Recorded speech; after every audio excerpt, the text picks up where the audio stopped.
Iowa's News Now Sports has your all-access pass to all things Hawkeyes. This is Eye on the Hawks, sponsored by University of Iowa Healthcare. My dad told me, make sure you stop and smell the roses, and I don't think I did. I was just trying to make sure we didn't, give up more than 4 yards of play. And you don't think Jay Higgins looks at the stats. 3.99 yards per play for Iowa in 2023. Welcome to our Citrus Bowl preview edition of Eye on the Hawks. Mitch Fick, Owen Sebring, Mike Howell here. Thanks to everybody who's been watching either for the first 15 seconds of this one or all year long. What a ride it's been to launch this thing and get going. Almost 400 followers on Twitter, which we'll take that since we started with 0 3 or 4 months ago. Good stuff there. Thanks to everybody who's watching on the Iowa's News Now YouTube channel. Of course, that's where you can watch all our episodes, all our live streams, along with everything else we're doing on the news and weather side of things. And, of course, you got the Iowa's News Now Instagram page as well with all the clips that Mike puts together and everything else that's shot on the field and all the interviews and everything like that. So, again, thanks to everybody who's been supporting from the beginning, or if you're just hopping on for some bowl preview stuff. How was everybody's Christmas? We really have it. We've all been back in the office a couple days, but haven't really had a chance to, sit down and catch up. Yeah, I had COVID, so mine wasn't very great. Right. It seems like it's going around a lot. We have, there's cases. 9 different things going around. I know, it's all those flu, illnesses. Cold. There's winter allergies. We just said yesterday years old, and I found out winter allergies was a thing I didn't know. Oh yeah, we ran that in the 5 o'clock that I produced. But no, yeah. Other than that, it was great. Yeah.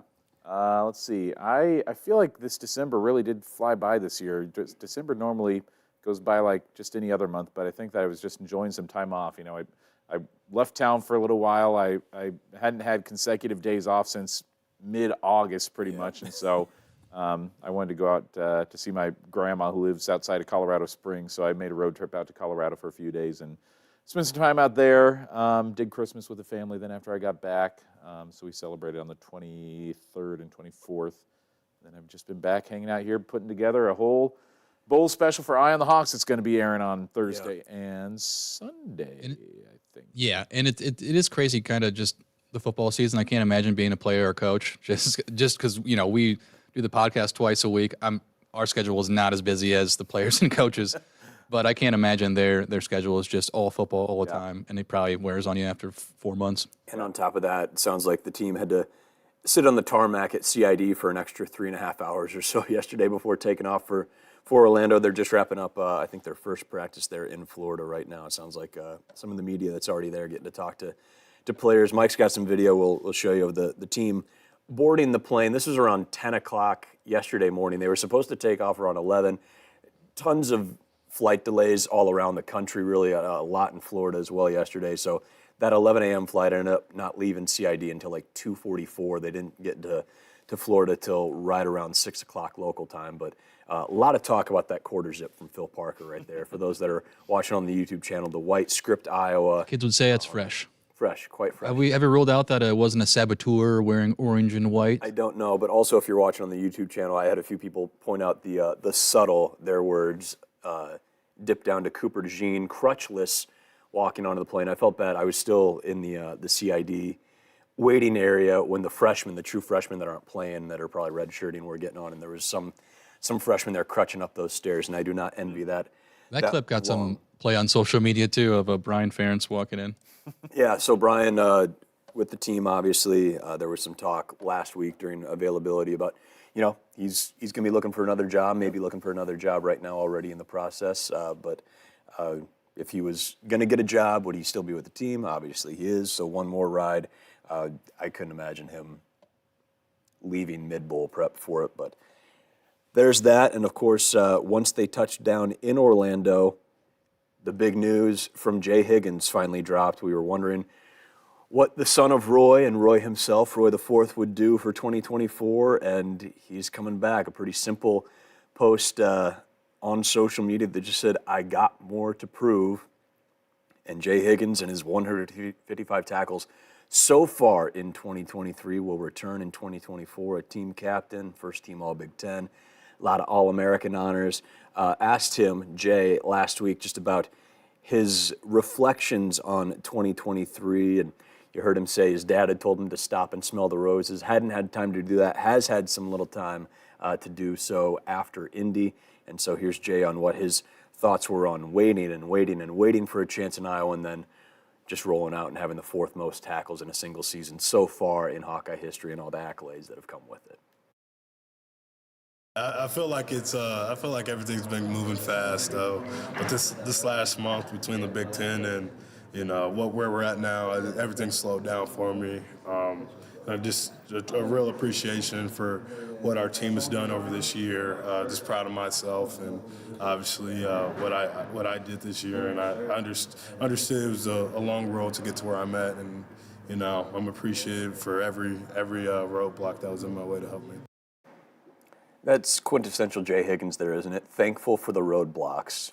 And some of those roadblocks were just Jack Campbell's really good at football. And he wasn't going to start over Jack Campbell, who now is part of the NFC North champs up there with Sam LaPorta. And Matt Nelson's been on IR, but boy, a few Hawkeyes there helping the Lions do their thing. And now Jay gets his chance, and now Jay is doing anything and everything. And still feels like he has more to prove, hence the return there you saw. And his dad, of course, was one of the first commenters on it. Yeah. I don't think Roy Higgins knew what Jay was going to do definitively until that post. He shot me a text that just said, "Wow, listen to his dad again." Yeah. Like, okay, so you didn't know Roy. I don't know if they just if the Iowa social media team just asked Jay on the flight, can we tweet They had this some time out to kill, yeah. Or what's the story? I am interested when he knew, because as of Christmas, as far as I know, the family didn't know.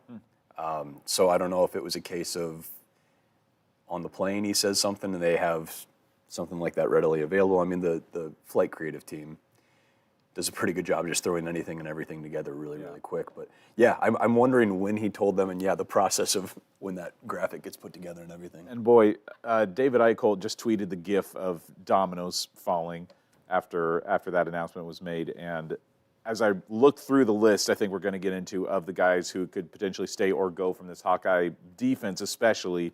I'm like, I just don't know how many guys I see on there that would decide to leave. I think that Jay Higgins is the linchpin of that defense.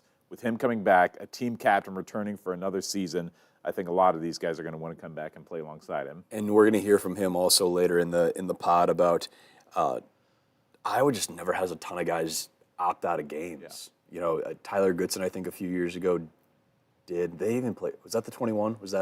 That was the Citrus Bowl in 21. Yeah, that was Citrus Bowl. And that's when LeSean Williams and Gavin Williams showed up. Yeah, sure. And then Kayvon did last year. Which Jay mentions in his bite. But it just doesn't happen a whole lot, and we'll talk about what's happening with Tennessee because it is happening a whole lot there in Knoxville. But, yeah, we have plenty of Jay Higgins video because when you have 155 tackles and a fumble recovery and an interception, highlights are not, actually, not hard to come by. It's, to fans out there who obviously have never worked a sideline and in-shot video, it is kind of weird when I did it a few times this year because a lot of the tackles are 2-yard gains and, we won't even save them. Mm-hmm. He made so many tackles. Yeah. So it is hard to point out, after I'd go through the plays, I'm like, wait, where are my Higgins tackles? He had 12. Sure. For having 155 tackles, we have surprisingly few actually Higgins tackles in our archiving system. Just not a lot were as impressive as the one, if you're watching on the YouTube page, as the one you just saw right now. A lot were just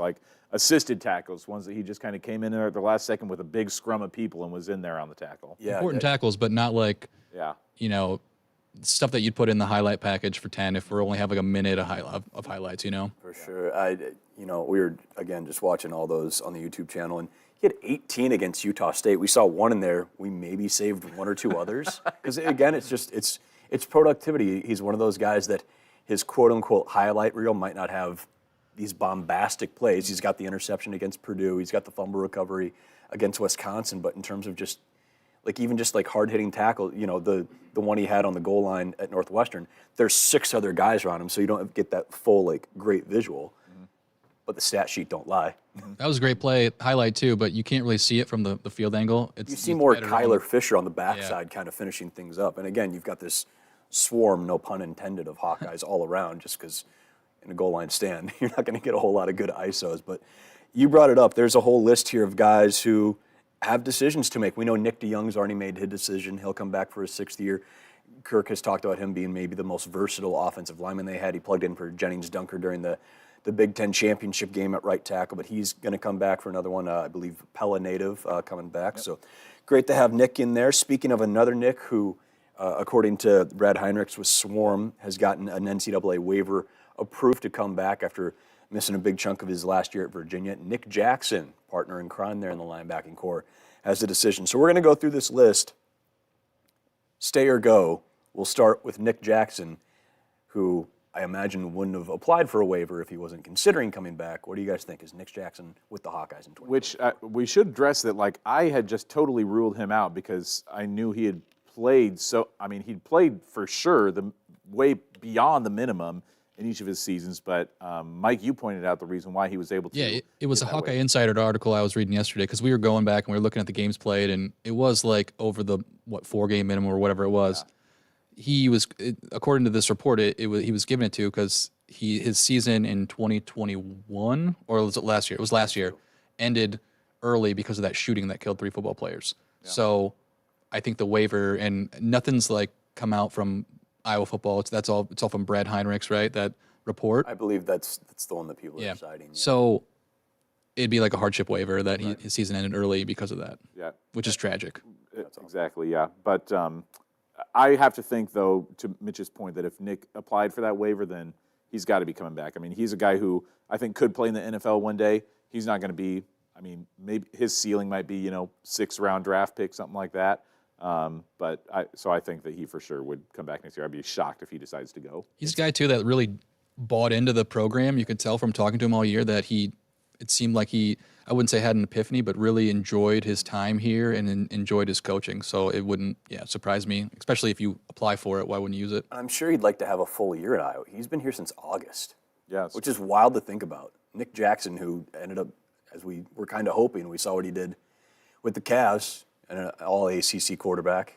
He's on campus for 3 months, and he's got all Big Ten accolades. And again, the bond he's seemed to make with everybody and the respect he keeps talking for Coach Ferentz and the entire staff. And he's gained that and grown and found a home in 12, 16 weeks' time. Takes longer to recover for some injuries more of the time than he's been able to find a home in Iowa. So I agree. I think, especially with Jay coming back, him already applying for the waiver and reportedly getting it, I think Nick Jackson returns as well. Sebastian Castro, another one of those all Big Ten honorees. He's got a great decision, man. We were talking about how great he looked in the Music City Bowl. Hey, maybe this guy will be a factor in 2023. Has he ever missed a tackle? If he gets one little, the top of the shoestring, he can make that tackle. Sebastian Castro's got a decision to make. Do you think he's back in 2024? This one's tough because I think he could. He's a definite NFL player, and I don't know where the mocks are having him. If it's middle rounds, but I honestly think he could be an impact player at the next level. But I think it's I don't want to say 50-50, but I could see it going either way.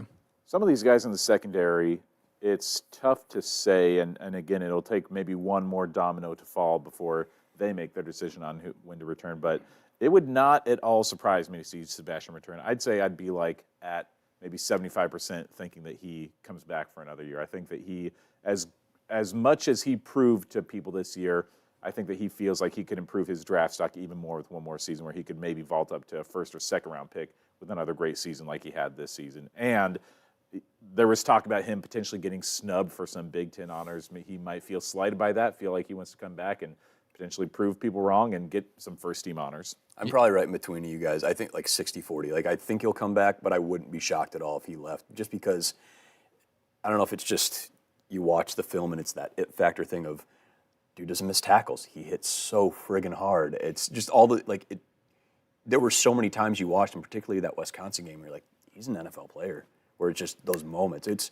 He has more highlight reel quote unquote plays than Jay, despite Jay being immensely more productive, partially because of his position and everything. But you just watch Seb's tape and there's that flash you look for. With the tape too, you could see him good in a good pro day or combine day and leaping like a couple rounds. That He could be one of those guys for sure that, yeah, if he puts up the certain measurables, the stopwatch times that people are looking for, all of a sudden, like Sebastian Castro. Don't really matter, but It doesn't matter, but boy, Matters we've got GMs. 4 months to fill before this Yeah. draft. You know people are going to talk about it. Another dude in this secondary, Jamari Harris, misses all last year from an injury, missed the first couple of games this season because of the gambling probe. Came in and did Jamari Harris things. He was playing as good as anybody at the end of 21. Is he back for 2024? A kid who turned 23 in the middle of the season. Does he come back and celebrate his 24th birthday in black and gold as well? I feel like I'd be a little surprised to see him go as well. I don't think that maybe he did quite as much as he had hoped he would this year, and I think similar to my argument with Sebastian, I think that he could really improve his draft stock a lot by coming back next season. yeah, I agree. I think the only thing, like you mentioned, he's getting kind of up there. I don't know if he thinks. A lot of these guys are too. Yeah, well, for a college kid, 23 is not When you're going to have 6 years in the scheme of thing yeah. old, but like if you're looking at potential earnings and if you want to test out and you think you got the talent, I don't know who's advising all these players too. But yeah, it would surprise me if he didn't come back. I'm in the same boat. I think you miss a whole year and you get a chance to come back, and you know maybe the numbers don't absolutely pop, but it's Jamari Harris. I mean, again, he was playing as good as anybody on that Hawkeye defense in 21. Yeah, I expect he'd be back too to keep proving things up. Quinn Schulte, who was available at practice in Orlando today, according to John Steppe, says he has not made a decision. He'll wait until after the bowl. But Quinn Schulte, your quintessential walk-on safety from a parochial school in Iowa who earns a Scally and becomes an All-Big Ten performer, academic All-Big Ten as well. I know his dad, as much as he loves seeing him thrive on the football field, likes the classroom stuff more. Do you think Quinn Schulte comes back, or does he start working on that pre-dental degree and go on that route? Or, again, this is a guy who's going to get in an NFL camp whenever he decides to. This is another one of those guys, maybe the main guy that I think about when I talk about those dominoes falling with Jay Higgins, where I think that Jay coming back, and I think even just if one more guy comes back, I think that Quinn loves the guys on this defense enough that he would feel so much FOMO if he decides to move on without getting a chance to play one more go-around with this defense. So I would be pretty surprised if we don't see Quinn back with the Hawkeyes next year. Yeah, I would agree with that. You never know what's in these kids' heads too, especially the older kids who've been there for 5, and this would be their 6th year. That's right? This would be his 6th year if he came back, or I'm not sure, but Yeah. That, You'd think I'd know that, but it's one of those. It'd be 5th or 6th, and that's a long time in college. So you never know, like, if they want to come back. I think it'd be great for this team. I know they got some young guys behind him. Cohen's behind him, right, on the depth chart. yeah. And he made a heck of a play in the Big Ten title game. So, you'd like either one of those. Obviously, Quinn starting 2 years, would be a huge help to this defense going into the new Big Ten next year. So He did redshirt in 19, so this would be his 6th year, his 5th year back. It'll be interesting. His brother's in law school right now, so I know, again, the Schultes are well known for their athletic prowess, but they are some real smart kids too. Both their parents are lawyers. Dwayne's got his law degree. People forget that. So Money there's okay. yeah, so they're in good shape there. I believe now I've lost my spot. Kyler Fisher. is Kyler next. Fisher. Yeah, of course we're staying on the defense. Kyler, just unsung hero. There's always one linebacker that kind of gets lost in the shuffle because you've got 2 elite level ones. All he does is keep rolling out some rotation with Castro there and some other guys, and just another guy who has been super productive. We've known his name for a while because he made some big special teams plays as a younger guy. But does Kyler Fisher come back for one more go? Because everybody else is. This would be interesting, and I don't know Kyler at all, and I just thinking if your 2 main linebackers who are getting like 10 tackles a game come back, and he does play that third linebacker, but a lot of times Iowa plays with Castro in there as like a 5th DB / safety. But I wonder if if it was me, I'd be like, I want to play more. I want to be that starting middle guy. I want to be, so I wonder if he could use that and go somewhere else. I don't know personally. Yeah. It doesn't seem like a lot of players on this team are those kind of guys that would go and look, but I wouldn't hold it against him. Just opting out for more of because it'd be his last year. Mm-hmm. Hey, I want to be the star at linebacker. And if you're bringing the 2 top linebackers back, it'd be hard for him to get over Nick Jackson and Jay Higgins because they're so good. Yeah. He's a starter in his own right, too. Though. Yeah. I don't see any way that Kyler's gone. I think that he for sure wants to come back and prove some things in his own right, just because he has kind of been sitting behind guys. He, too, has been sitting behind. He just hasn't had a chance to step into that starring role so far on the defense. He's made some good plays, but just hasn't been the guy, and I think he'd like to put a little bit more tape together before he goes to the next level. He's got such a cool recruiting story, too. I remember them talking about this early in the season of, like, they went to some camp looking maybe for somebody else, and he had these bright blue shoes on. They're like, who's this kid with the blue? Oh, and it was out of state. I think it was in Kansas, maybe Overland Park area. Like, oh, he's an Iowa kid. Let's go see what Kyler Fisher's about. And fun little recruiting stories like that. You go looking for one thing, you find another, and you find a starter. That's a cool story. Yeah. Moving on. It's such a like nice story, man. A guy I thought was going to be a heck of a story, and he was really banged up this year as we finally moved to the offensive side of the ball. DeJean Parker brought all that experience from Saginaw Valley State. Again, was banged up. I asked Kirk about his sentiment after the Illinois win to clinch the West, that even though he wasn't playing a whole lot, still said, best decision of my life. Feels like he's got every opportunity and every reason to come back as well, even on an O-line that's probably going to have quite a few guys back as well. Mm-hmm.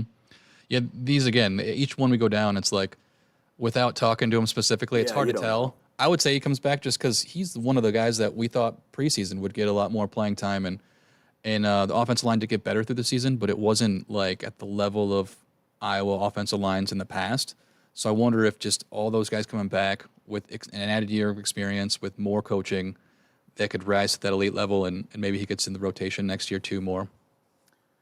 I am totally out there with DeJean Parker. I just don't know what to expect. That tweet certainly was illuminating of how much he enjoyed being a Hawkeye this year. But with the amount of guys that Iowa brings back, I mean, Rusty Feth is gone. We know that. So there's a chance for some movement to come around and for him to get a little bit more playing time. So we might see him be that guy who steps in and does more on the offensive line, but I don't know. I'm about 50-50 on him, whether he comes back, whether he tries his professional hand or goes somewhere else even maybe. Yeah, I'm probably too hung up on that sentiment after the Illinois game, but I feel like that's why he would come back. Rusty's moving. They'll have a rotation on the line, I'm sure. I get a feeling DeJean really likes being a Hawkeye, more so than even just the tweet, so I would guess he comes back as well. Eric All was the offense for about a game and a half after Cade went out and Lachey was out, and then he gets hurt against Wisconsin. He's got another year left. He's been banged up the last couple of years, certainly coming back from a really rough-looking injury against the Badgers. But what do we think about Eric All returning possibly for hopefully a full year as a Hawkeye? There's a lot more question marks for me with the two tight ends we're going to talk about. Yeah, lump them together. I was almost going to say that. Yeah. I was just trying to do a little bit of research on some mock drafts, just what people are saying right now for the 2024 draft. And there are not a lot of Hawkeyes in there. All the guys we've just talked about, didn't see a single one in the mock draft. But Eric All and Luke Lachey were in there. Not terribly high. Lachey on one mock draft I saw like in the 75 range, so like what, that'd be early third round. And All was down there, maybe in the 5th to 6th round range. So I don't know. I mean, Eric, I think I heard that he has a child. I think he's a father. Yep. I think, little boy's a little over a year old. And so he's certainly a guy who would have a little bit more incentive to want to move to the NFL and try to make a little bit more money just having a family, wanting to make a living for them. But there has to be so much excitement behind these guys on the offense for knowing that Cade McNamara is going to be back, knowing that maybe, David Eichel shed a little bit of light on this, that he seems pretty sure that all three of the running backs are going to be back next year. A lot of the O-line back, a new offensive coordinator coming in. There's a lot of excitement around what that offense could bring next year, and so I would think that maybe both of those guys would want to be a part of that next year. Yeah, I'm unsure about Eric All. I think if we're talking Luke Lachey, I think I'm more, maybe he'd want to come back more. He'd be that number one tight end, and I think if he played a full season, he would have been in the Mackey Award discussion, probably just because he was the entire offense when he was in it in the first few weeks, and just put that over 10 games. I think Eric All, didn't he end the season with the most reception yards? Even he didn't play out the whole season. But I was listening to Lystico and Dr. Min last week, and they were breaking down how many scholarships are available. And I think the way they crunch the numbers, they think that they only have room for like one of the tight ends. Like there'd be way too many tight ends on the roster. Not way too many, just one too many.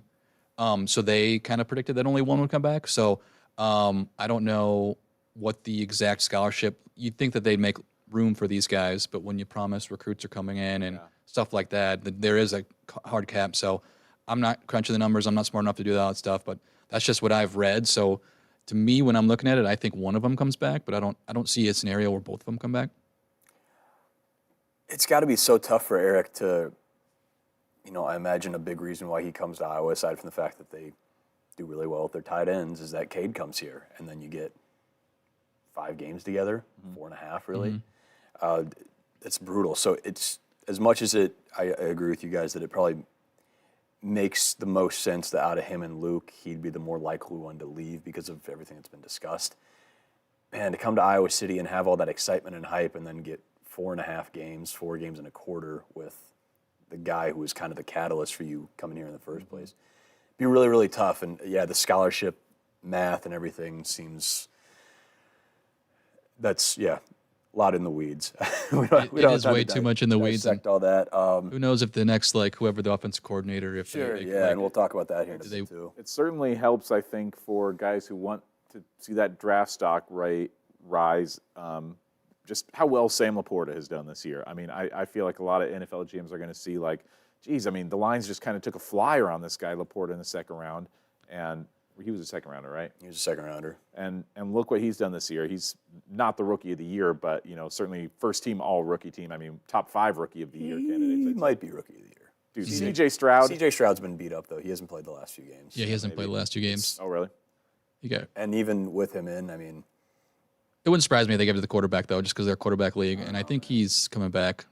He'd be top 5, maybe top 3. But no, if regardless, I think it wouldn't surprise me. So just like when people are looking at Luke Lachey, it's like, oh, maybe he's a 4th round pick, but oh, what the hell? Sam LaPorta is great, so why not give him a 2nd round? Not pick? just him, but Hawkinson just tore his ACL this week, but which just it sucks. But Hawkinson and Kittle and Fance starting tight end, like all 3 of those Iowa. I think there was the graphic that 4 of the top 5 tight ends and receiving yards in the NFL are all from Iowa.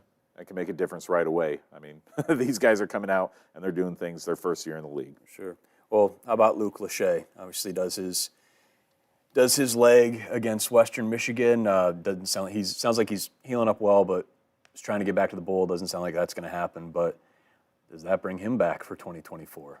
See, this one I think he does. Yeah. Really? I'm kind of the same. If he was still in the first round, I think it's different. Yeah. You said he was a 3rd rounder. Some even, yeah. I mean, that was like I saw him that could around change like with the 75 combine. or so, something like that. Yeah. But yeah, I think he does come back and try to vault into that because I think he could get into a better spot next year. There's just, I mean, the theme that we're kind of talking around this whole time is just that in spite of this being a 10-win season, this team was, held together with Gorilla Glue and duct tape by the end of things, and they still managed to win 10 games. And I think that a lot of those guys just have to be thinking like, what if we stayed healthy? What if Eric All and Luke Lachey and Cade McNamara didn't go down? What if Cooper DeJean didn't get hurt late in the year? Like, what if, we could have been maybe Big Ten champs? And so I think a lot of them are just thinking like, okay, what if we really sell out for this whole team to come back next year? And so, I mean, that could be what makes Luke Lachey's decision and potentially somebody else we're going to talk about soon. Yeah, and let's get to Cooper DeJean. Before we get into our decision of him, obviously, he's already at folk hero status, both for plays that he has made and for plays that have been ruled invalid. But he is getting to a point where he's being mentioned with the great. Not just the greatest, but maybe the great of all time in Iowa City. The GOAT, I should say. I don't know how words work. But Cooper DeJean was asked about that last week, and so was Phil Parker about just what he has meant. And the parallels were drawn, and I think you can kind of get the feeling that this is the kind of stuff that we haven't talked about with a Hawkeye in 3/4 of a century. To be honest, when I first committed here and got here, I didn't even know if I could play at this level. Coming from a small town school in Iowa, but I've just tried to come in every day and work my hardest, and I have great coaches and teammates around me who've helped me learn the game, on a deeper level. To me, he's just one of a kind. He's really been a really good football player for us, and he has a lot of upside still to go. And I think he's, you start talking about, I don't know about Niall Kinnick because I never saw him play, but this might be the 2023 version of Niall Kinnick. I don't know, but I think he's a really good player and he's a really good person. One of my favorite parts about that was seeing Phil say that live and then everybody without a camera grabbing their phones. Phil just said Cooper is Niall. But, I mean, you're hard-pressed to think of any other comparison. That's one of the most shocking sound bites I've heard out of the Hawkeyes this entire season. The face he made, too, for those that didn't see the video where he, gives, this almost sheepish little look of just, sorry, guys. I'm Phil Parker, I don't show any emotion other than indifference and rage. Here's me sitting on the fence for a minute. But can you argue against him? I mean, I don't know if this was a recruiting tactic on Phil's part to say that. And he's playing chess, right? Yeah, maybe if I say this about Cooper, say enough nice things, that'll make him come back for another year. But have you guys ever heard anybody compared to Niall Kinnick on the Iowa team? No. I mean, I don't ever talk to anyone old, and Phil said he's never seen him play, but no, I don't know anyone who's watched him play. But it just everything you read about him and the parallels of a kid from small town Iowa who comes in and does anything and everything, it's tough to not think the same way. It's almost eerie, the similarities. That was just really stunning to hear him say that. I mean, just because he is so the coaches talk about sometimes, they even joke about I'm saying too many nice things about this kid. I better back off for a while. The guy who keeps forgetting Cooper's name, quote unquote, forgetting Cooper's name. But listen, if Cooper decides to come back, he's got a shot. He was asked about, and he says he's heard and been told that of getting a chance to be in the Ring of Honor or inside the stadium. He's already got his picture as a unanimous All-American. If he comes back, he's immediately, in my opinion, a dark horse Heisman candidate, which is what we were talking about. He could have been if that Minnesota play counts. It'd be as big a recruiting get, quote unquote, as you could possibly imagine. As big as Jay is, as big as any of these guys coming back. It'd be a transcendent thing because again, he's at folk hero status right now just because of every little thing he does, scoring touchdowns when he doesn't play offense that much. He's got a couple snaps now, but he has the chance to be in that conversation with Niall more so than he is already, which is just, again, he even said, you told him 3 years ago when you're the only one interviewing him on a track after COVID shuts everything down about a week after he commits, hey, you're going to be in the same breath as the guy the stadium's named after. The guy they build statues of, the guy that has a school named after him in Japan. Mark Hamill went to that is that right? school, yeah. Luke Skywalker. Yeah, everybody, same guy. Everybody that we've talked about so far, the idea for them coming back is kind of let's raise that draft stock, and that argument can be made. Cooper right now, I mean, in all the draft boards I see is a top 20 draft pick.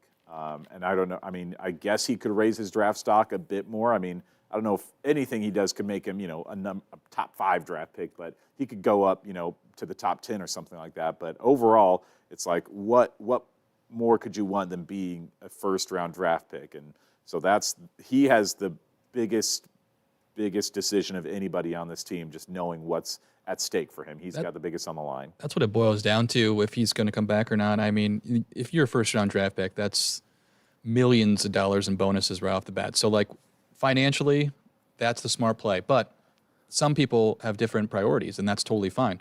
And Cooper is one of the kids, and I don't know him very well. I've only talked to him when he's I've only heard him speak when he's at the podium. He seems like this program matters to him, and that's where I could see him coming back. Yeah. And like you said, if he's could get put on a whole different level if he comes back and has another season without getting hurt next year, I think his draft stock probably stays the same next year unless somehow he suffers another injury, which can always happen when you're playing football. Yep. But that would be, at first when the season ended, I thought 2% he's gone, 2% coming back.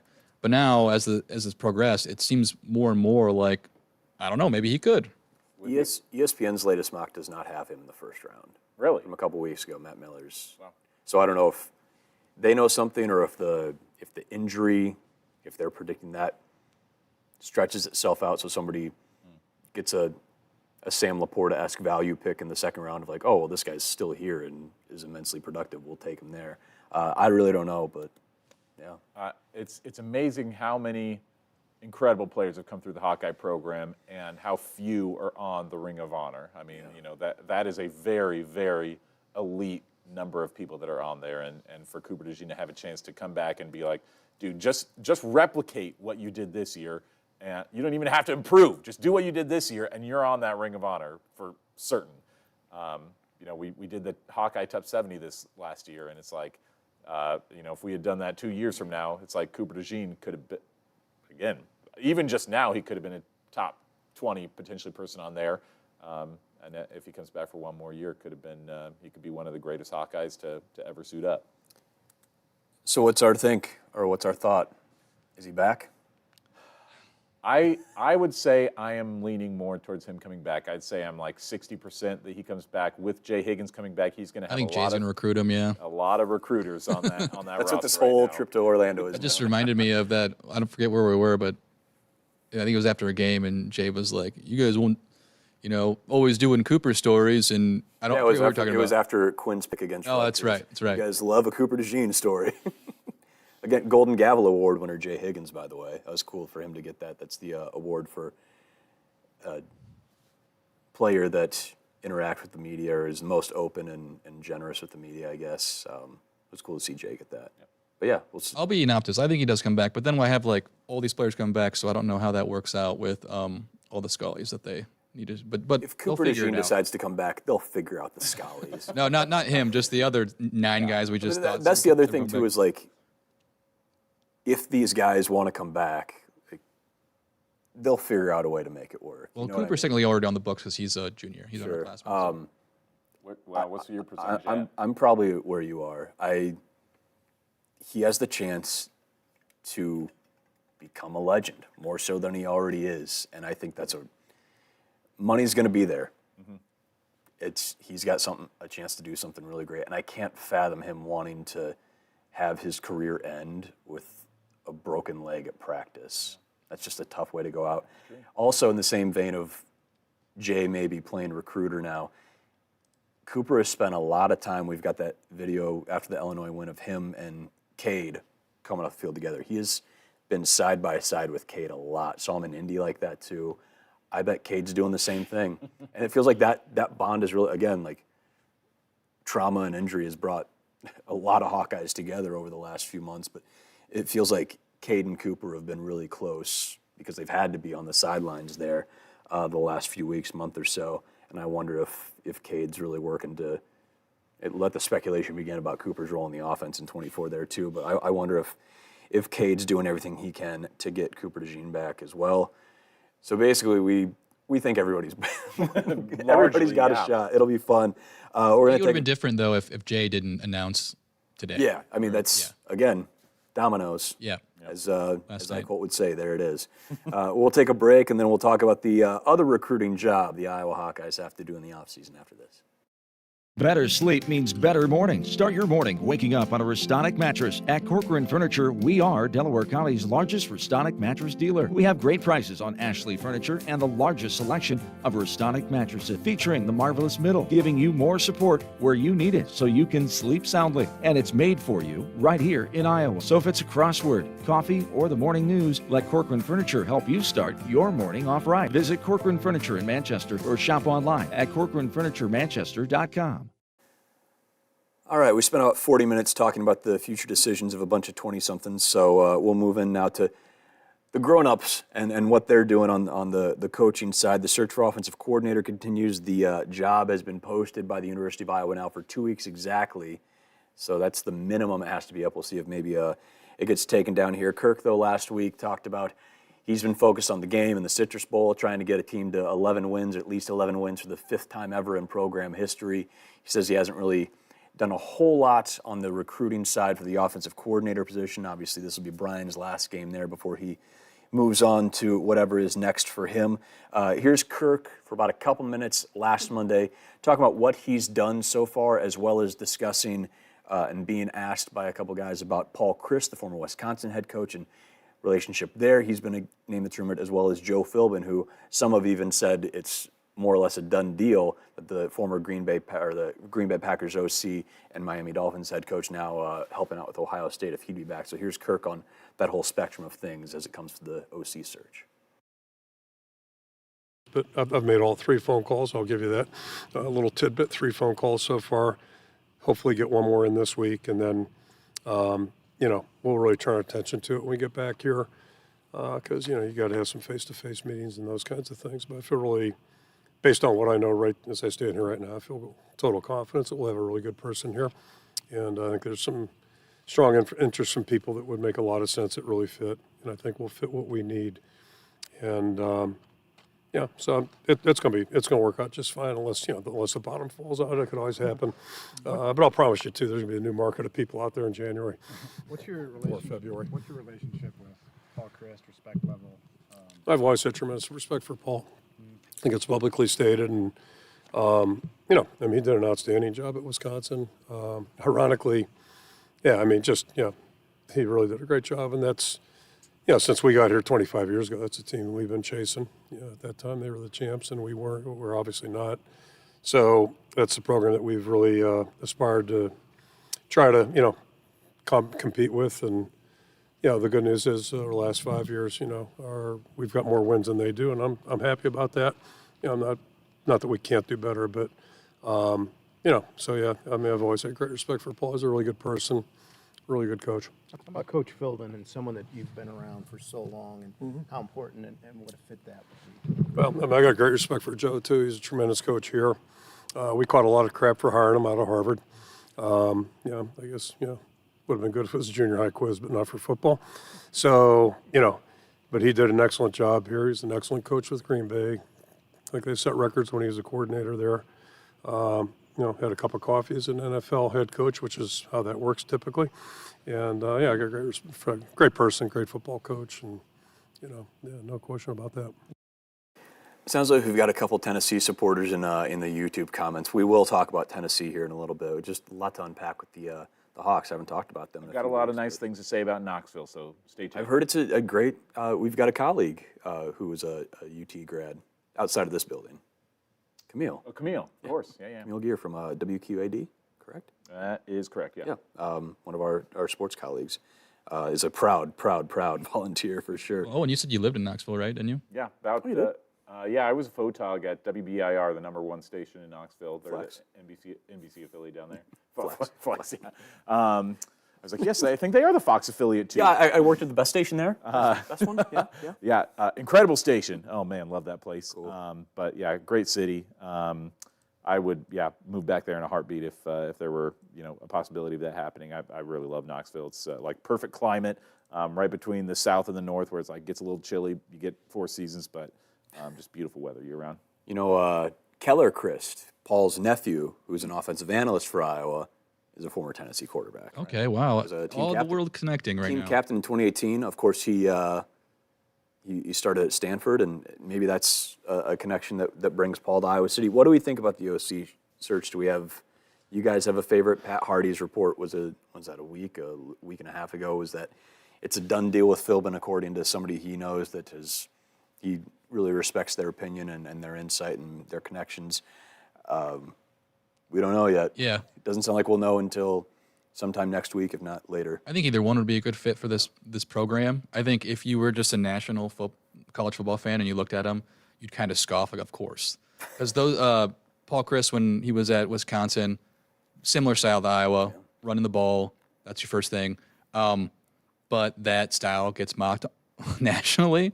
So I think when you look at it on paper from national perspective, it might look like bad hires, but I think Paul Chryst would be an excellent hire.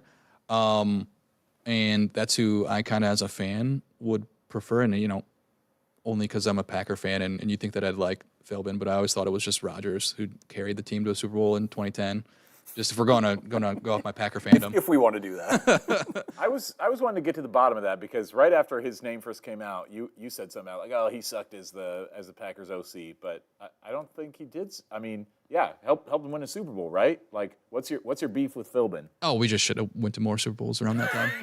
Like, I mean, we were only the best team in the world. If you look at the playoffs and lost to the Cardinals and that crazy, and most of it wasn't his fault because the defense was the ones losing all those games. But just going off on a tangent. But I just have a fond memory. And then the Miami Dolphins stint did not work out. It was He was on Hard Knocks. Yeah. People forget Joe Philbin was on. I think that was the first season of Hard Knocks I watched. This was his first year. But he was an excellent coach here at Iowa in that first Kirk Ferentz run when they went to the Orange Bowl. Yep. So I don't doubt that he would be an effective offensive coordinator on the collegiate level. It seems like after that initial Philbin announcement, I don't know. It seems like people have backed off from that a little bit. Choose who you want to believe. Pat Hardy said Philbin. When I talked to David Eichel today, you'll hear a little bit more about this again on the Eye on the Hawks TV version, but he seemed way more confident that Paul Chryst would be the guy to get the job. That's what he thought. If he looks inside his crystal ball, he thought that Paul Chryst would be the guy, just, maybe better fit for Kirk's system. And something that could play a factor along the way is that I asked him if whoever takes over is going to be the quarterback's coach, and he said if Chryst comes in, he could be the guy that's a quarterback's coach as well. Philbin, probably not.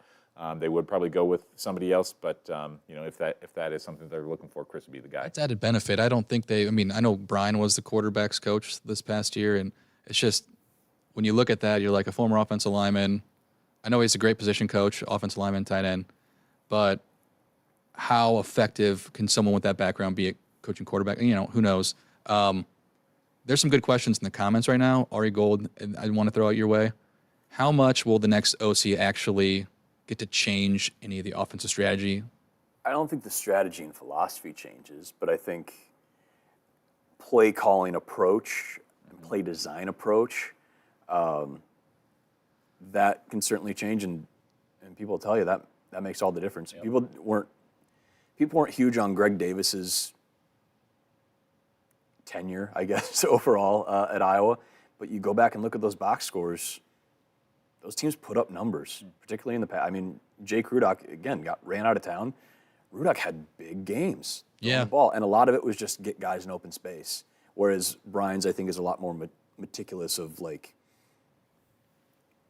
just down to, like, the little, almost like, I don't really know. No, I know what you're trying to... Just very intricate in how it goes, whereas Greg's was more like, go find a gap and be there. That's why I wonder if his time in the NFL kind of did that, because I feel like when your players are 18, 19, 20, and they're still learning the collegiate level, like, just, I don't want to say dumb it down, but be simple.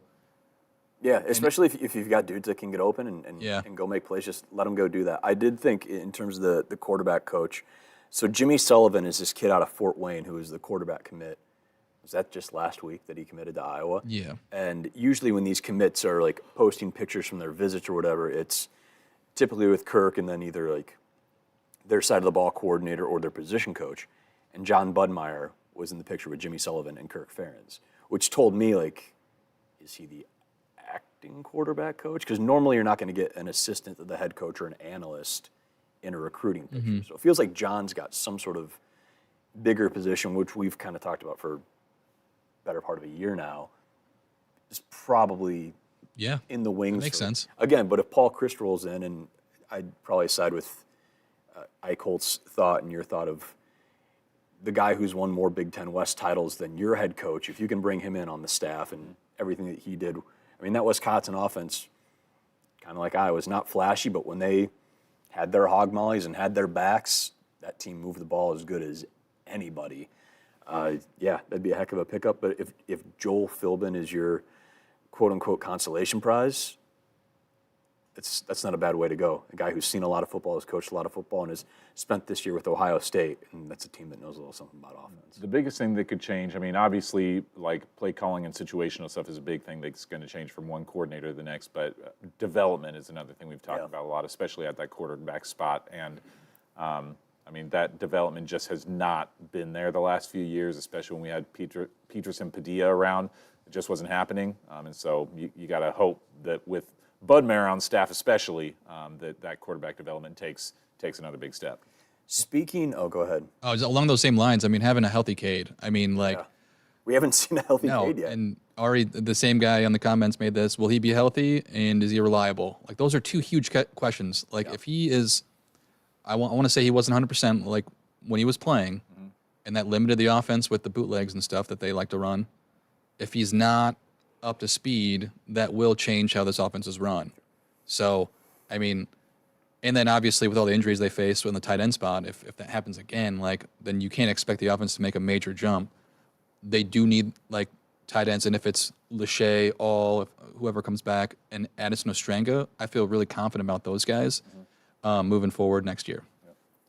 Addison was as productive as anybody in the final games of the regular season and in the Big Ten title game. Speaking of quarterbacks, though, Tennessee is losing one, but getting to the guy that maybe the whole fan base has been waiting to see finally start for a while. Joe Milton, just a couple of hours ago, announced he is going to go focus on the NFL draft. He will be there in Orlando, is in Orlando. He will not play, though. Nico, I'm going to try not to butcher his name. I've been spending all morning trying to say it, and now I'm in the moment, and I don't know if I can. Nico Iamaleava, I didn't nail it. That's a 7 out of 10. Will get his first career start. He was the number 2 overall prospect in the class of 23, the number 1 quarterback. He has got as much hype as any high school. He was the guy when NIL really started going of like, here's a guy who in high school has his own kind of NIL brand and can start going. He's played sparingly for the Vols, got a touchdown pass against UConn, but he's now the guy, and people have been waiting all year for him. As good as Joe Milton's been, and he's a top 10 quarterback prospect in the draft, Nico's a dude they feel can take them to the next level. He's the first big quarterback prospect for Josh Heupel in Knoxville. People are super, super excited about him. And, of course, not only Joe Milton opting out, Jalen Wright, a 1,000-yard rusher for the Vols and all-SEC performer, also out too. And, again, half the secondary for Tennessee has opted out as well. So it's not Also an edge rusher opt out too. I think Tyler. Edge rushers is listen. It's not totally Kentucky last year. Nico, all due respect to Destin Wade, Nico's better than Destin Wade. I don't need to watch a whole lot more of Nico to see that. We've got a very interesting situation here. I know Phil Parker's defense is up to the task far, far, far more often than not, but you got 6 days to prep for this guy, or 5 days to prep for this guy. With little tape. That's the part. Don't have a lot of tape. I'm almost more he nervous. Doesn't have a lot of experience. His experience comes against UConn and a couple of the smaller schools. Vanderbilt, I think he got in late. It's a very interesting situation for sure. It is. You know what it reminded me of, and I watched the highlights of it this past week when I was stuck in my house with COVID. But one of the times we went to the Citrus Bowl, but it was known as Capital One Bowl back in 2005 against LSU. Yeah. I'm forgetting the starter's name because he ended up leaving, and guess who came in? Jamarcus Russell came in the fourth quarter, but Matt Flynn came in the third quarter, and they have like these. Maybe the greatest Packers quarterback of the last 20 years. He had a great game against the Lions. Got him $30 million. But that just reminded me of and this isn't middle of the game. He's going to be the starter, but this heralded recruit comes in, and there's hardly any tape. Iowa defense is good, and there's hardly any opt-outs on our side. I don't think there are any, except a few that from the second and third string that are transferring so far.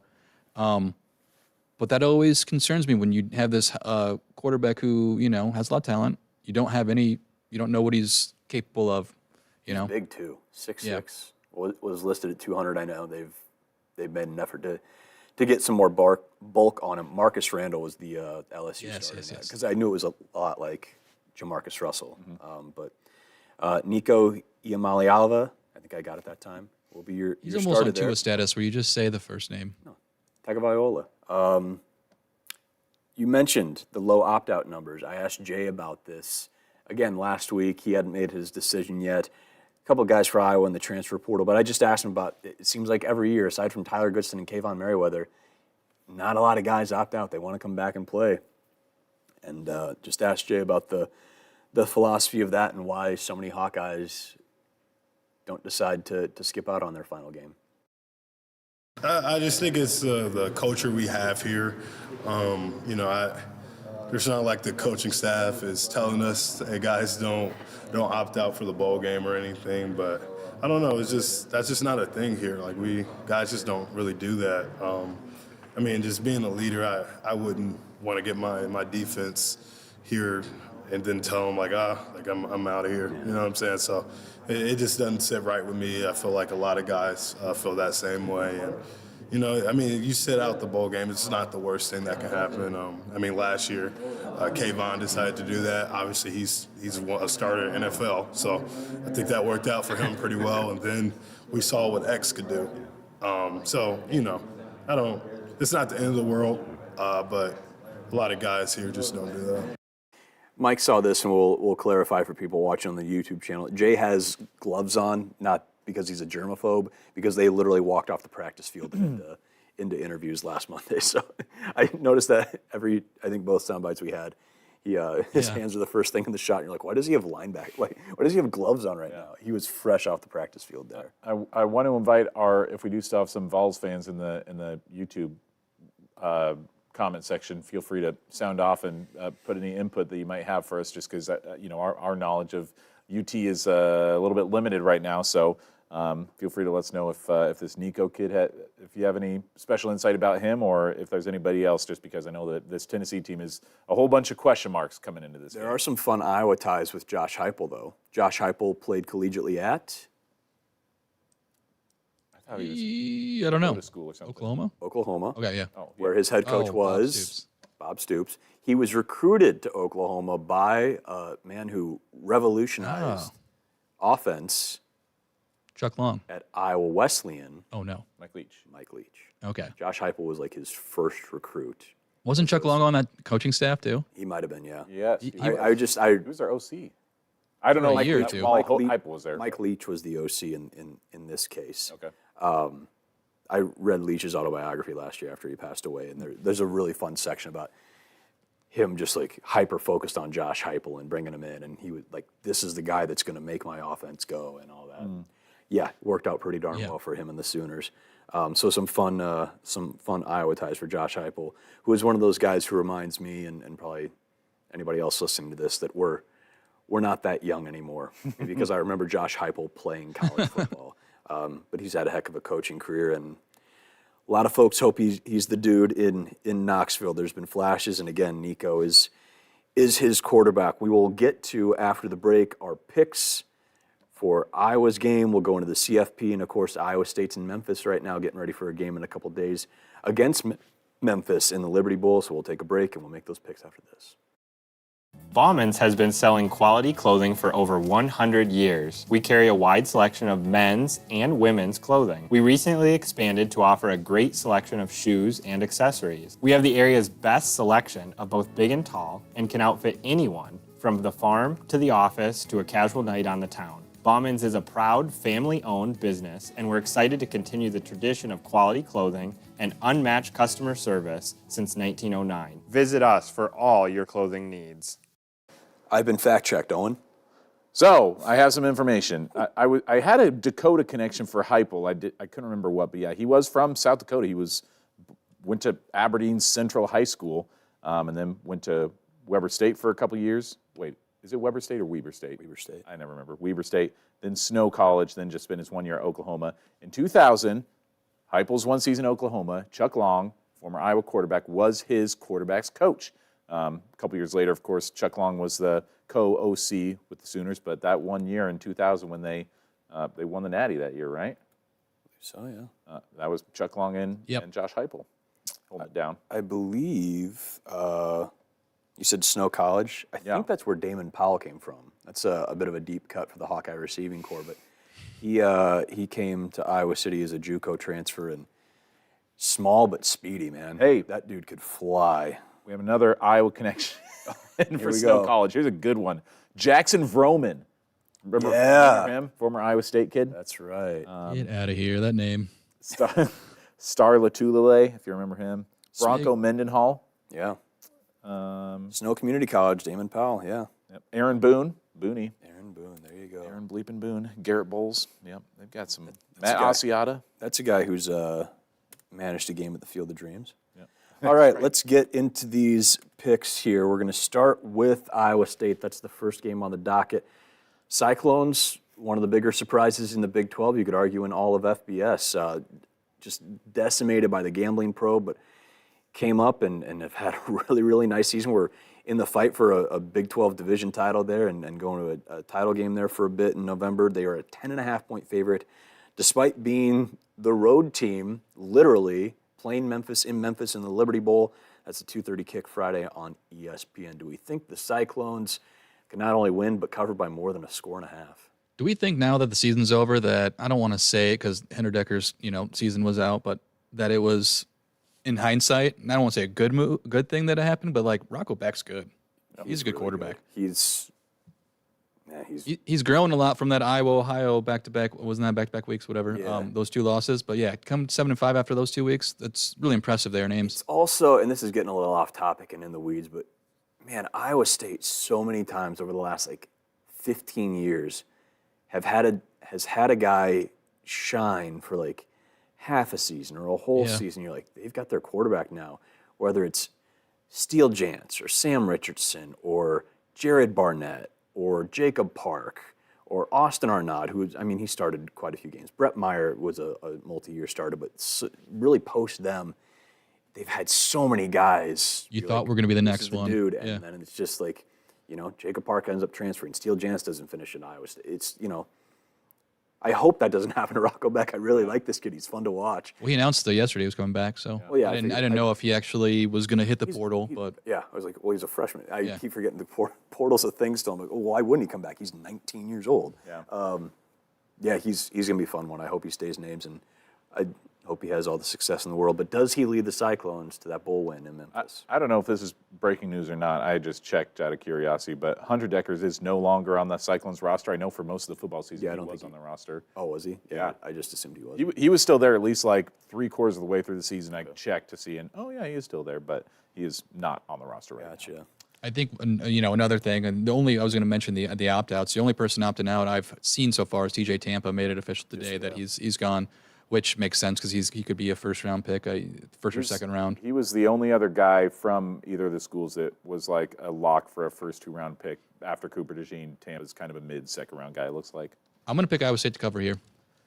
I don't know. I kind of like Memphis, especially with Tampa going out. Iowa State, under the radar, had one of the best secondaries in the country. I think they were at least toward the top, if not the top team in the nation in interceptions this year. But TJ Tampa was a big reason why. Boy, Memphis knows how to score. They have scored no fewer than 28 points in any game this season. Even in their losses, they put up 31, 34, 38 points. I kind of like Memphis to keep this one a little bit closer. Yeah, I think Memphis can cover. I'm excited to see what Abu Sama does again. That was so fun against Kansas. Is it going to snow in Memphis? If there's a foot of snow on the ground in Tennessee, watch out. He was so fun to watch at Southeast Polk, and man, it's awesome to see him go again as a true freshman doing what he's doing. And speaking of Southeast Polk alums, yeah, there you go. Caden Proctor's Alabama Crimson Tide, a 1.5 underdog against the Big Ten champion undefeated Michigan. A lot of people in this CFP semi Monday at 4 o'clock seem to be picking Alabama. What do we think? Man, I thought after that championship game, I thought Michigan, deserved the number 1 seed. And the more that I think about it, I think it's going to piss me off on Monday, but I think Alabama's going to go back to the national title game, even though I don't believe they deserve to be in the field to begin with. Boy, we were in the car driving back from Indy streaming the selection show. And taking the Tide, though. And the reaction in the car of Alabama being selected over Florida State. Man, I told you it was going to happen. I have nothing against Alabama. Well, great, I guess I do because they win all the time. It's just, if you're undefeated in a Power 5, I thought you should get in. You got to go. Even if your quarterback is hurt. The weird, like it's almost like having Power 5 conferences and only having 4 playoff spots was never going to work. Yeah. Exactly. The weird thing is that even if Georgia had won that game and it wasn't Bama there, then Florida State still would have been out because Texas would be in and Florida State was out. So it's like It's just weird because, I mean, we're just hashing this out a month afterward, but Yeah. like if you put We haven't done Florida State at outlet. 4 the week before, then keep them at 4 if they win. yeah. We're so off topic on all this. We have 4 games to pick. We've been on Florida for State 70 should be minutes. there. Yeah, it's absurd. Would it actually piss you off more to see Alabama win this game versus Michigan? I feel like they're both like the yeah. two most hated teams in America right now. Michigan wins, though. I mean, to I like me, Michigan.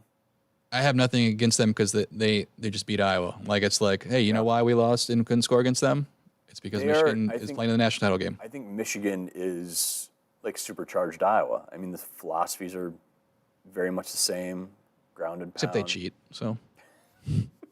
Allegedly. I'll take Alabama to cover. Samesies, Alabama. All right, No moving on confidence in the now Big Ten. to the Texas Longhorns, a 4.5-point favorite over Pac-12 champion Washington in the late semifinal. Do we think the Longhorns? I predicted in the car, like immediately once the lineups were out there, the selections and the teams were out there, that it was going to be a Bama-Texas championship game. What do you guys So think? you got to pick Texas? Or are you saving? I'm going to take Washington to cover. Oh, okay. This is like Michael Penix is great. Kalen DeBoer doesn't lose games. I don't know how they're that big of an under. They beat Oregon twice. Oregon would be a college football playoff team if they didn't play in the same conference as Washington. Like No, 100%. And I think wild. the spread is a little too much. And Texas looked great in the Big 12 title game. they did, but against Oklahoma State, I mean, Yeah. they deserved to be there. The Cowboys did, but it's just like they aren't on the same level as these teams that they're playing. And think it's Washington has played it's Oregon at the same time, but I mean, I like Penix and I like this team, and I think they're going to shock This is and going to win outright. I wouldn't be surprised if they win out. I think this is going to be such a fun game. Was that Oklahoma and Ohio State, Baker Mayfield's senior year? Georgia, where it was just an absolute think, right? shoot. I think that sounds right. I think this could be the 2023-2024 edition of that, where it's just popcorn, enjoy the show, guys. I was going to more compare to even just in more recent games, that TCU CFP game last year. Oh, sure, yeah. I mean, good grief, that game was incredible. The only thing that concerns me about our picks, though, and is just that Texas D-line could probably cause some issues for Penix back there, but I do think their offenses can scheme their way around move it. the pass rush. It shows how much I follow the college football world because, like, I just assumed that Penix was the Heisman guy. Like, I just thought, like, oh, this is Penix won to lose, and then Jaden Daniels goes out there and wins. His it. second half of the season wasn't as explosive and stat-driven as his first. Yeah. But I do like Washington to win this game. I think that it'll be Washington-Bama final. And are we picking the championship? I mean, I guess I would say that. Not officially, but who do we take out of whatever your decision is? Alabama. I think it's usually it's just I end up getting pissed because an SEC team wins. Has to Shout be. out to all the Vols fans out there, but I won't be shocked if Alabama wins. I'm going to pick Washington to win, though. okay. Okay. I'd love to see it. Go look at Caleb DeBoer's career record. Congrats, Nathan Santo Domingo, former meteorologist, big Dogs fan. The Fighting Santo Domingos for sure. And then we come back to Orlando, New Year's Day, noon on ABC. Tennessee was an 8.5-point favorite. Somehow, I just checked yesterday and it wasn't it? Like Milton opting out dropped this thing 2 points, which is that's interesting because I think that with I the don't know if he's a quarterback, 2-point player, but I don't know a whole lot about setting lines either. So as my overall record this season can prove. So it's 6.5-point favorites now over the Hawkeyes. if this was full strength versus full strength, I mean Tennessee, I think they're like top 20 in the country total offense. They gain them almost, I think, more than 450 a game, score about 30 points. I think a full strength with their defense, I think I'd choose them to win in a close one.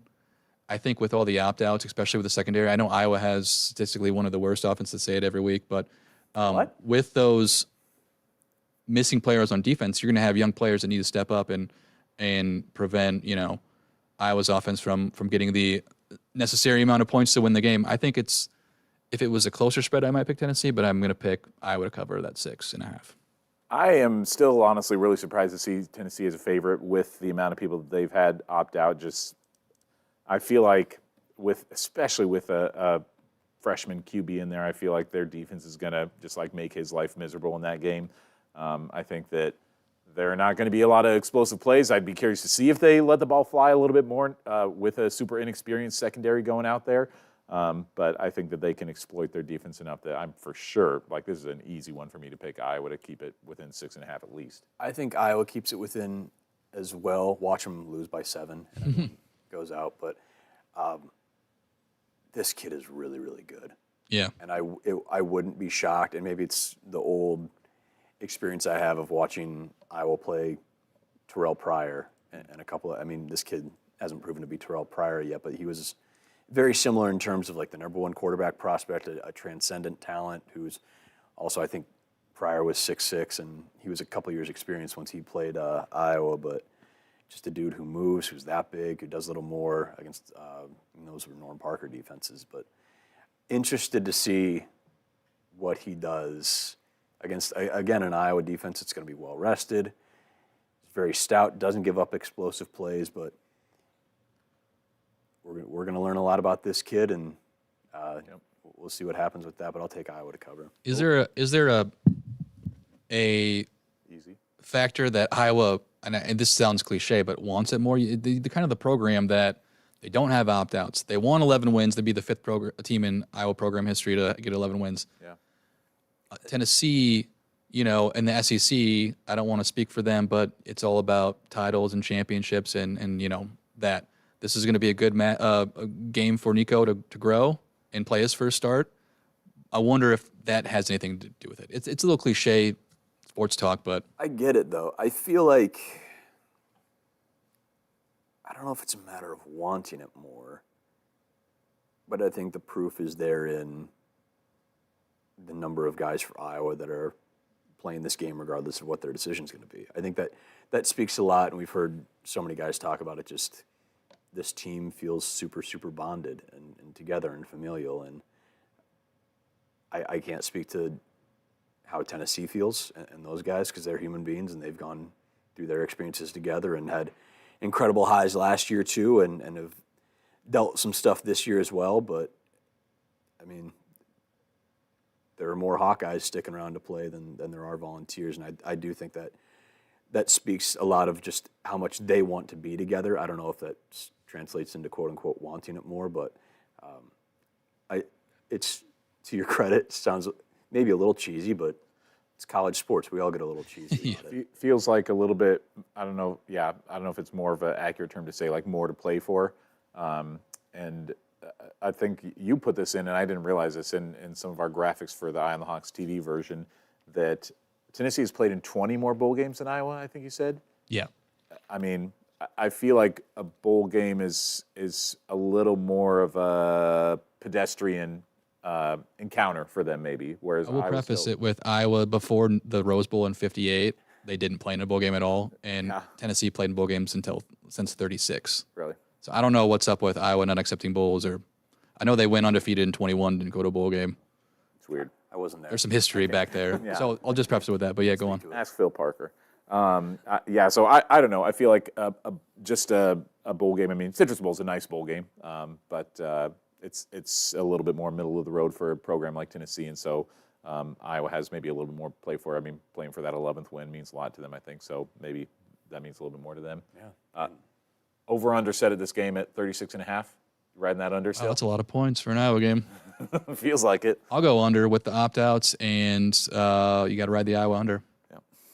Maybe like a 21-3 game, something like that. Yeah, we should tease Eye on the Hawks, the TV show. It's the first airs on Thursday, because you put together a top 10 plays of the year, which is pretty cool. Mm-hmm. So I think we'll post that on YouTube as well. I think. Yes. For the sake of time, for the TV version, I think I had to snip it back to top 5 plays of the year. However, the top 10 plays will be. I'll post it on our website and on YouTube and everything too. So they'll be there. You've got a really cool interview with one great Iowa punter talking about another great Iowa punter. That's super fun to get into that as well. Yeah, fun chatting with Jason Baker, an Iowa legend from the late 90s, early 2000s. One of those few rare players who split the Hayden Fry / Kirk Ferentz era. He was a junior when Kirk came in and had some interesting stories about that we'll save for a story down the road that we're going to do with Jason, hopefully. But had some interesting insight on Tory Taylor, who he compared to one of the Iowa greats. He said that outside of Nate Kading, he's the best special teams player in Iowa history. High praise. You see there if you're watching on the YouTube channel. Again, Eye on the Hawks on Twitter, Iowa's News Now on YouTube and Instagram. Another shout out to Greg Morris, who is another guy who crossed Hayden Fry and Kirk Ferentz. He will be retiring a week from Monday, so all the best to Greg Morris, the equipment manager for a long time for Hawkeye football, and just a darn good guy from Solon as well. So we'll be back here sometime after the bowl game recap and everything. Owen and Mike's coverage from Orlando starts Friday on Iowa's News Now, so tune in for that. We'll see you on the other side on the next edition of Eye on the Hawks.